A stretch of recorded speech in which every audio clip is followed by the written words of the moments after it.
Okay, here's another video cast. This time we got the environment for group 4. And so one thing that was greatly influenced in the 70s was pop culture continued to be influenced by the counterculture movement of the 60s. And of course, one of the areas where this was influenced was filmmaking. What happened in the 70s in American film is typically called either the Renaissance or New Hollywood or the American New Wave.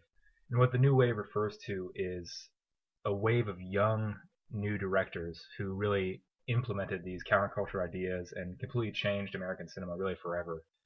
How the Renaissance came about in the 60s, they abandoned the production code in 1966. And what this meant is that films were no longer censored. Instead, the rating system that we now know was implemented instead of all films having a code they had to abide. And what this allowed for was a lot more creativity in filmmaking. And as the audience base changed in the 60s, studios lost a lot of money because it was no longer middle-aged families, going to movies together. It was young college students in this new counterculture, and that made a huge splash in cinema. Two of the films in the late 60s which really came to start this whole movement was Bonnie and Clyde by Arthur Penn in 1967 and Easy Rider by Dennis Hopper in 1969.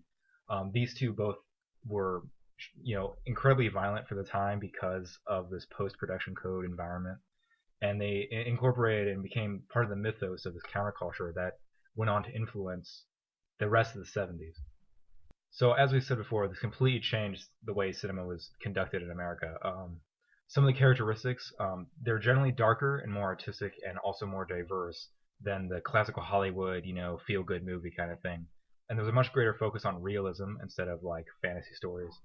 And also location production was a new thing that really popped up in the 70s. Instead of making films in studios, they were doing on location, and as a side effect, the setting became much more important. So here's just a really quick couple of directors who kind of came around in this movement that are some of my personal favorites. First is Francis Ford Coppola, known mostly for making The Godfather, which was of course only a product of this movement. It could not have been made at any other time.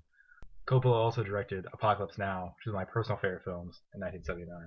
Another director was Sidney Lumet, director of Serpico, Dog Day Afternoon, Network, and a million other famous films. Dog Day Afternoon is probably my favorite.